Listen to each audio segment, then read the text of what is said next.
बिस्मिल्लाहिर्रहमानिर्रहीम। अस्सलाम वालेकुम dear students, how are you? I hope you be fine. ये चैप्टर नंबर 6 हमारा है, एक्सरसाइज 6C है। इसके अंदर हम परसेंटेज से के रिलेटेड बहुत सारे क्वेश्चंस कर रहे हैं। तो ये जो 6C है, इसके अंदर हमारे पास कुछ इस्लामिक लॉज से रिलेटेड, इस्लाम के जो हमारे 5 पिलर्स हैं उसके अंदर एक है ज़कात, ठीक है। और ये 5 पिलर्स में से एक बहुत इंपॉर्टेंट पिलर है। वो लोग जो साहिब इस्तिताअत हैं और अल्लाह ताला के जो है वो अहकामात को मानने वाले हैं, तो उनके ऊपर ज़कात देना फ़र्ज़ है, ठीक है। तो इसलिए ज़कात आपको ये पता होना चाहिए कि ज़कात कितने अमाउंट पर कितनी देनी होती है। बहुत सिंपल अल्लाह ताला ने रूल रखा है, एवरी 100 रुपीज़ के ऊपर आपको सिर्फ 2.5 रुपीज़ की ज़कात देनी है, ठीक है। तो ये होता है ज़कात का। अच्छा, ज़कात क्या होती है? जो आपका माल है इन टर्म्स ऑफ रुपीज़, या पहले जो होता था, अब ये जो करेंसी नोट्स हैं, तो पहले तो ये हमारे पास जो है वो सोने और चांदी की सूरत में होते थे। उसके बाद with the passage of time changes आती गई और अब ये हमारे पास पैसे और रुपये की सूरत में है। लेकिन पहले ये चांदी और उसमें सोने की सूरत में होता था और उसके ऊपर ज़कात होती। तो अल्लाह ताला ने जो रखी है वो ये रखी है कि किसी के पास अगर 7.5 तोला जो है वो सोना है, और इसी तरह से अगर किसी के पास तकरीबन 52.5 तोला यानी 52.5 तोला, जो कि बनते हैं आपके तकरीबन 612.36 ग्राम्स, और गोल्ड के अंदर भी 7.5 तोला तकरीबन बनता है 87.48 ग्राम्स। अगर किसी के पास इतना तोला सोना या इतना तोला चांदी है, तभी उसके ऊपर जो ज़कात है वो बनती है, वरना उसके ऊपर ज़कात नहीं बनती, ठीक है। तो ये साहिब निसाब के लिए है। तो अगर किसी के पास 7 तोला सोना है और जो है वो तो उसके ऊपर ज़कात नहीं बनेगी, ठीक है। इसी तरह से अगर किसी के पास 50 तोला चांदी है तो उसको भी ज़कात नहीं देनी होगी। तो सबसे पहले तो ये इंपॉर्टेंट बात है कि आपको पता होनी चाहिए कि कितना अमाउंट ऑफ गोल्ड या कितना अमाउंट ऑफ सिल्वर होना चाहिए कि उसके ऊपर आपको ज़कात पे करनी है। अच्छा चलें, अब उसके बाद अगर आपके पास इतना आ गया है अमाउंट, तो उसके बाद फिर आपको कितना पे करना होगा। तो अल्लाह ताला ने रखा है सिर्फ और सिर्फ आपको 2.5%, यानी हर 100 रुपये के ऊपर आपको 2.5 रुपीज़ देने पड़ेंगे, ठीक है। तो अब आपने क्या करना है, इसके लिए आपके पास जितना भी अमाउंट है साहिब निसाब होने के बाद, यानी 7.5 तोला सोना के बाद या 52.5 तोला चांदी के बाद, तो अब आपने पूरे अमाउंट के ऊपर सिर्फ 2.5 से मल्टीप्लाई करना है और डिवाइड कर देना है 100 से, आपको अपनी ज़कात पता चल जाएगी। तो यहाँ पे क्वेश्चन नंबर 1 में हमसे कह रहे हैं हाउ मच ज़कात does Albert have to pay on his yearly savings of PKR। अच्छा, एक और इम्पॉर्टेंट बात है कि आपके पास आज पैसा आया है, वो पैसा आपके पास या सोना चांदी जो भी है वो आपके पास 1 साल तक रहेगा, तो अगले साल यानी सेम डेट के ऊपर आपके ऊपर ज़कात फ़र्ज़ होगी। अगर उससे पहले पहले खर्च हो गया कहीं और आपने जो है वो इस्तेमाल कर लिया तो उसके ऊपर ज़कात नहीं। तो ज़कात की जो कंडीशंस हैं वो मीट होना बहुत इंपॉर्टेंट है। तो यहाँ पर उन्होंने कहा हाउ मच ज़कात does Albert have to pay on his yearly savings. 1 साल तक की उसकी सेविंग्स रखी हुई थी और वो कितनी थी? 400,000, 4 लाख रुपए की। तो बताइए कि उसको कितनी ज़कात पे करनी होगी। तो वेरी सिंपल, हम क्या करेंगे ज़कात के लिए, सिर्फ और सिर्फ हम यहाँ पर 2.5% से मल्टीप्लाई कर देंगे 400,000 को। अच्छा, अब ये याद रखो 25% जहाँ पर भी आपको ज़कात कैलकुलेट करनी हो कि ज़कात कितने अमाउंट में कितनी बन रही है, नंबर्स में कितनी बन रही है, तो आप 2.5% लिखने के बजाय आप इसको डेसिमल्स में लिखें। कैसे लिखेंगे? 0.025 मल्टीप्लाई बाय 400,000, ठीक है। तो ये आपके पास यहाँ पर 0.025 मल्टीप्लाई बाय 400,000 आप जैसे ही करेंगे तो आपके पास इसका आंसर आ जाएगा। तो आप इसको यहाँ पर चेक कर लें, 400,000 multiply by 0.025 is equals to 10,000, यानी सिर्फ और सिर्फ 10,000 रुपये की आपको ज़कात देनी है। अल्लाह ताला ने इतने सस्ते में इंसान को छोड़ दिया, मुसलमानों को, कि सिर्फ और सिर्फ 1 लाख रुपए के ऊपर अगर आप 2500 की ज़कात दे देते हैं, यानी कि 2500 की, ठीक है। 100 रुपये के ऊपर आप सिर्फ 2.5 रुपये की दे देते हैं, 1000 रुपये के ऊपर आप सिर्फ 25 रुपये की दे देते हैं, और 4 लाख के ऊपर अगर आप सिर्फ 10,000 रुपये की ज़कात दे देते हैं, तो आपका पूरा माल पाक हो जाएगा। उशर क्या चीज़ होती है, इस चीज़ को भी हम डिस्कस कर लेते हैं। अच्छा, जब कोई जो है वो तिजारत करता है, तिजारत नहीं एग्जैक्टली यहाँ पर अगर कोई फसल उगाता है, हाँ ठीक है, अगर कोई फसल उगाता है तो उसके ऊपर कितनी ज़कात देनी है। तो जो इंसान गल्ला उगा रहा है, क्रॉप्स उगा रहा है, जो भी कुछ है, तो उसके ऊपर फल, सब्जियाँ, अनाज, तो उसके ऊपर क्या है, उसके ऊपर 10% अल्लाह ताला ने यहाँ पर ज़कात रखी। क्योंकि उसके ऊपर इंसान तिजारत करता है, उससे इंसान कमाता है, यानी 10 रुपए की चीज़ को 20 रुपए 50 रुपए के अंदर फ़रोख्त करता है, तो उसके ऊपर क्योंकि मुनाफा कमा रहा है तो अल्लाह ताला ने उसके अंदर ज़्यादा रखी है। तो यहाँ पर हमसे कह रहे हैं हाउ मच उशर शुड वसीम पे if he sold crops harvested from his artificially irrigated land for PKR 71,000। तो अगर उसने एक जो है वो क्रॉप जो है वो की है, हार्वेस्ट की है, ठीक है, और उसके ऊपर उसने जो है वो 71,000 रुपीज़ की उसकी जो क्रॉप्स हैं उसकी वर्थ है, तो उसके ऊपर उसको कितना उशर पे करना होगा। उशर अशर से निकला है, अशर अशर जैसे रमज़ान के लिए भी क्या कहते हैं हम, 3 अशरे होते हैं, तो अशरे के अंदर क्या होता है, 3 जो है वो 10-10 दिनों का हमारे पास जो है वो कैलकुलेशंस आ रही होती हैं। तो अशर आइन शीन रे का जो वर्ड है वो एक्चुअली 10 को जाहिर करता है। तो अगर आप इस तरह से भी याद रखेंगे तो आपको खुद ब खुद याद रहेगा कि अशर का मतलब होता है 10%। तो 10% का मतलब होता है किसी भी चीज़ को 10 से डिवाइड कर दें। तो अगर आपके पास 71,000 के ऊपर आपको अशर कैलकुलेट करना है तो आपका कितना बनेगा, सिर्फ और सिर्फ आपने क्या करना है, 71,000 को 10 से डिवाइड कर देना है। तो उशर हम ऐसे कैलकुलेट कर लेंगे, 10% ऑफ 71,000 दैट इज 71,000 अपॉन 10। उशर कैलकुलेट करने के लिए कुछ नहीं करना, सिर्फ 10 से डिवाइड कर देना, बस लिख देना है यहाँ पर कि 10% होता है वो।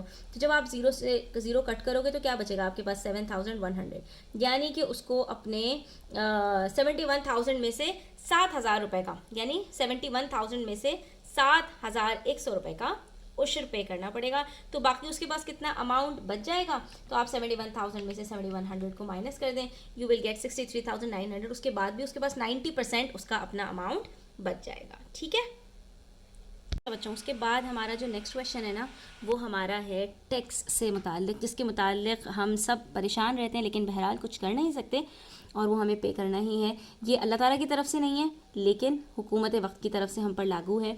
वैसे तो इस्लाम के अंदर जो टैक्स है वो ज़िम्मी से लिया जाता है। ज़िम्मी कौन होते हैं, वो जो आपकी ज़िम्मेदारी होते हैं, नॉन मुस्लिम्स जो आपके मुल्क में रहते हैं और तमाम हुकूक़ रखते हैं। अल्लाह ताला ने उनके बड़े हुकूक़ बताए हैं और उनके साथ कोई ज़्यादती नहीं की जा सकती। उनके तमाम हुकूक़ वैसे ही होते हैं जैसे मुसलमानों के होते हैं ज़्यादातर, ठीक है। और जिसने थोड़ा सा कुछ पढ़ा होगा वो अच्छी तरह से इस चीज़ को समझ सकता है कि अल्लाह ताला ने जो आपके माइनॉरिटीज़ हैं उनके भी बहुत सारे हुकूक बयान किए हैं। उनकी जान माल इज़्ज़त उसी तरह से महफूज है जैसे कि मुसलमानों के लिए है, ठीक है। तो उनको बस सिर्फ ये है कि उनको एक जिज़िया देना होता है जिसको हम टैक्स कहते हैं, और वो उसके बाद आराम से आपके मुल्क में बहिफाजत और अमन के साथ रह सकते हैं। लेकिन बहरहाल अब जो हमारे यहाँ है वो इस्लामिक लॉज नहीं फॉलो हो रही हैं तो मुसलमानों को भी टैक्स पे करना होता है। और क्योंकि अब ये लाजमी है तो इस वजह से इसके अंदर चोरी नहीं करनी चाहिए, टैक्स आपको अपना पूरा पे करना चाहिए, ठीक है। तो ये मुसलमानों की भी फ़िलहाल ज़िम्मेदारी है। अच्छा जी, यहाँ पर हमसे कह रहे हैं कि ये टेबल आपने यूज़ करना है क्वेश्चन नंबर 3 सॉल्व करने के लिए। पेज नंबर 200 के ऊपर आपको ये जो है वो टेबल दिया गया है। इसके अकॉर्डिंग आपको पता चलेगा कि आपकी जो सैलरी है उसके ऊपर आपको कितना टैक्स पे करना है। तो जो लोग, अच्छा ये एनुअल इनकम के ऊपर है, जो लोग एक साल में टोटल 6 लाख रुपीज़ कमाते हैं या उससे कम कमाते हैं, यानी एक महीने का जो 50,000 रुपीज़ कमा रहे हैं उनके ऊपर कोई टैक्स नहीं है। तो ये एक अच्छी बात है कि जो लोग बेचारे 50,000 रुपीज़ कमा रहे हैं मिनिमम, ठीक है, तो मैक्सिमम, सॉरी मिनिमम की बात नहीं है, मैक्सिमम, उसके ऊपर उनको कोई टैक्स नहीं देना।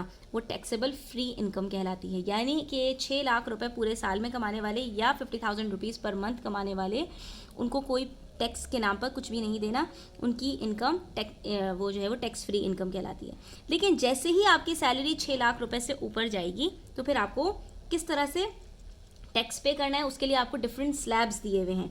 तो अगर आपकी इनकम 6 लाख से लेकर 12 लाख तक है, यानी कि अगर आप हर महीने 50,000 से लेकर 1 लाख रुपए तक कमाते हैं, 60,000 कमाते हैं, 70,000 कमाते हैं, 8,000 कमाते हैं, या जो है वो 1 लाख कमाते हैं, ठीक है, 1 लाख तक अगर आपकी सैलरी है, 50,000 से ज़्यादा है और 1 लाख तक है, 1 लाख से ज़्यादा नहीं है, तो फिर आपको 2.5% of the amount exceeding 6 lakh rupees आपको अपनी जो है वो टैक्स देना होगा। इसका क्या मतलब है, एक्सीडिंग PKR 6 लाख, तो इसका मतलब ये है कि 6 लाख के ऊपर जितनी भी आपकी सैलरी होगी, यानी 50,000 के ऊपर आपकी जो सैलरी होगी, यानी फॉर एग्जांपल अगर आपकी सैलरी एक महीने की 60,000 है तो 50,000 रुपीज़ जो पहले वाले 50,000 रुपीज़ है ना, उसके ऊपर आपको कुछ नहीं पे करना, आपने 60,000 में से उसको माइनस करना है। माइनस करने के बाद जो अमाउंट आपका बचेगा उसके ऊपर आपने 2.5% जो है वो टैक्स पे करना है, ठीक है। तो यानी इसका मतलब ये हुआ कि अभी भी जो 50,000 रुपये हैं आपके वो टैक्सेबल फ्री हैं, उसके ऊपर आप जितने कमा रहे हैं 1 लाख के अंदर अंदर, उसके ऊपर आपको जो है वो ज़कात के हिसाब से टैक्स पे करना है, ठीक है। तो अब जो है वो अगर 60,000 रुपीज़ कमा रहे हैं आप, तो 50,000 आपकी जो है वो बिल्कुल फ्री है। तो आपने 60,000 में से 50,000 को माइनस किया, उसके बाद जो 10,000 आपके पास अमाउंट बचेगा उसके ऊपर आपने 2.5% अप्लाई करके और फिर बता देना है कि आपकी कितनी टैक्सेबल इनकम बन जाएगी।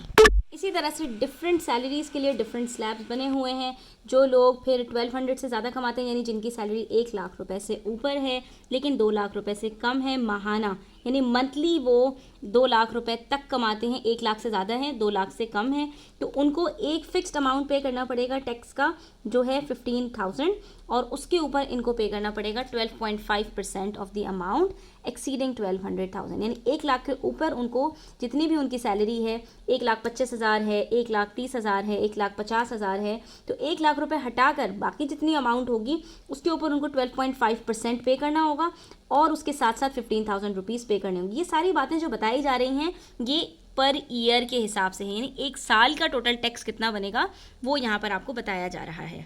तो चलिए क्वेश्चन नंबर 3 की तरफ वापस आते हैं। यहाँ पर हमसे कह रहे हैं using the table in work example number 14 on page number 200, वही टेबल जो अभी हम देख रहे थे उसको देखते हुए आपके पास यहाँ पर 4 डिफरेंट इनकम्स हैं।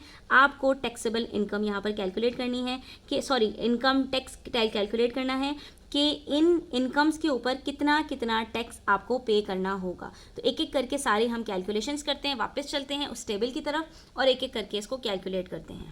तो पहली हमारी जो सैलरी है वो 685,000 है, तो अप टू 600,000 कोई टैक्स नहीं पे करना होता, लेकिन ये क्योंकि 85,000 रुपीज़ ज़्यादा है तो हमें यहाँ पर कितना टैक्स पे करना होगा। तो इसके लिए हमने क्या करना है, 2.5% of the amount exceeding PKR 600,000 हमने कैलकुलेट करना है। तो कैसे कैलकुलेट करेंगे ये स्टेप बाय स्टेप देखिए। सबसे पहले हम यहाँ पर क्या करेंगे, टैक्सेबल इनकम निकालेंगे, यानी कौन सी इनकम के ऊपर आपको टैक्स पे करना है। तो उसके लिए सबसे पहले हम क्या करेंगे, यहाँ पर जो टोटल हमारी सैलरी है उसको माइनस कर देंगे 600,000 से। क्यों? क्योंकि 600,000 के ऊपर तो कोई आपको टैक्स पे करना ही नहीं है। तो जब हम उसको माइनस करेंगे यानी 6 लाख को 6,85,000 से, तो इसका मतलब है सिर्फ 85,000 रुपीज़ के ऊपर आपको टैक्स पे करना है, ठीक है। तो अब ये जो आपको टैक्स पे करना है तो वो अब हम कैलकुलेट कर लेंगे यहाँ पर इनकम टैक्स पेबल। तो उसके लिए हमारे पास यहाँ पर आ जाएगा 2.5% ऑफ 85,000, यानी कि हमने क्या कहा था 2.5% किसके बराबर होता है, 0.025। इसको हम मल्टीप्लाई कर देंगे 85,000 से और हमें पता चल जाएगा कि पूरे साल का कितना टैक्स पे करना है। तो वो हमारे पास आंसर आ रहा है 2,125, यानी पूरे साल का आपको सिर्फ 2,125 रुपीज़ का टैक्स पे करना है। चलो ये तो बहुत काफ़ी मिनिमल है और ये बेरेबल भी है, लेकिन बहरहाल जब अगर आपको इसके बेनिफिट्स मिल रहे हो तो ये अच्छा भी लगता है, कोई बुरी बात नहीं है, लेकिन अगर बेनिफिट्स ना मिल रहे हो तो फिर इंसान को दुख होता है। एनीवेज नेक्स्ट क्वेश्चन देखते हैं। नेक्स्ट पार्ट के अंदर हमसे क्या कह रहे हैं, नेक्स्ट पार्ट के अंदर हमारे पास जो सैलरी है वो 3 मिलियन क्रॉस कर रही है। तो अब हमने देखना है कि 3 मिलियन क्रॉस करेगी तो फिर हमें यहाँ पर कितना टैक्स पे करना होगा, कौन से स्लैब के अंदर ये फॉल कर रहा है। तो वापस हम इस जो है वो की तरफ जाएंगे और देखेंगे कि 3 मिलियन हमारे पास कहाँ पर आ रहा है। तो ये नंबर 4 जो स्लैब है हमारे पास, यहाँ पर हमारे पास 3 मिलियन फॉल कर रहा है, क्योंकि इस स्लैब के अंदर मोर देन PKR 2,400,000 की है, यानी 24 लाख्स और 36 लाख्स के बीच में जितनी सैलरीज हैं वो इस स्लैब के अंदर फॉल करती हैं। तो इसके अंदर कितना हमें टैक्स पे करना है, तो एक तो 165,000 रुपीज़ का फिक्स टैक्स पे करना है, ठीक है। जो लोग जो है वो 24 लाख से 36 लाख के बीच में कमाते हैं उनको 165,000 तो सालाना पे करना ही है। इसके अलावा 22.5% ऑफ द अमाउंट एक्सीडिंग 2400,000। हाँ, लेकिन बाकी 2400,000 के ऊपर उनको कुछ और पे नहीं करना, 2400,000 को माइनस करके जो अमाउंट बचेगा उसके ऊपर उनको 22.5% का जो है वो टैक्स पे करना है। सबसे पहले हम क्या करेंगे, हम यहाँ पर टैक्सेबल इनकम निकालेंगे। टैक्सेबल इनकम निकालने के लिए हम यहाँ पर जो अमाउंट गिवन है उसको माइनस कर देंगे 24,000 से, ठीक है। 2400,000 जब इसको हम माइनस करेंगे तो हमारे पास आ जाएगी टैक्सेबल इनकम विच इज़ 650,000, यानी 650,000 के ऊपर इनको पे करना है 22.5%। तो टैक्सेबल इनकम टैक्स कितना बनेगा, एक तो फिक्स अमाउंट है विच इज़ 165,000 का फिक्स अमाउंट पे करना है, प्लस इनको पे करना है 22.5% ऑफ 650,000। ठीक है, तो यहाँ पर ये पे करना पड़ेगा। तो हम इन दोनों कैलकुलेशंस कर लेते हैं। यहाँ पर 650,000 को हम मल्टीप्लाई कर लेते हैं 22.5% से, यानी 0.225 से। तो हमारे पास इसका आंसर आ जाएगा 14,625। इसको अब हम ऐड कर देंगे सीधा 165,000 के साथ, ताकि हमें टोटल पता चल जाए कि हमें टोटल पूरे साल में कितना इनकम टैक्स पे करना है। तो ये बनेगा 1,79,625 रुपीज़। यानी कि अगर किसी की सैलरी पूरे साल की 3 मिलियन है, यानी 30 लाख रुपीज़ वो कमा रहा है पूरे साल का, जो कि कितनी बनती है, अराउंड 2.5 लाख पर मंथ बनती है।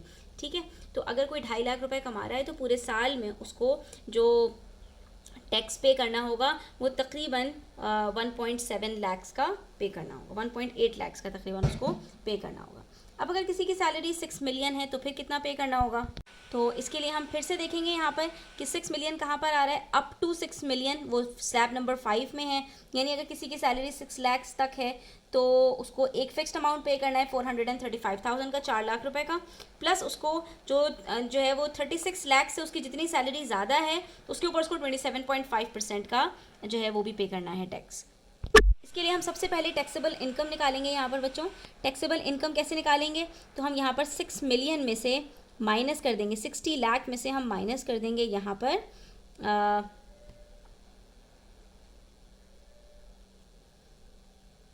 36 लाख को माइनस करेंगे तो हमारे पास आंसर आ रहा है 24 लाख।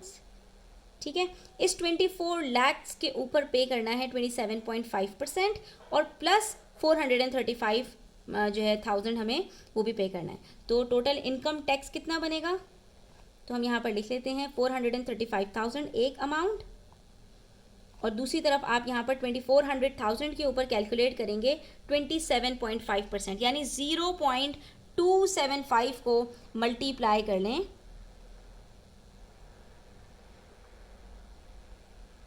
2400,000 के साथ। इस तरह से अगर अपनी कैलकुलेशंस करेंगे ना तो आपके लिए बहुत ईजी हो जाएगा। ठीक है, तो ये हमारे पास इसका जो अमाउंट है 27.5% ऑफ 2400,000, ये तकरीबन बन रहा है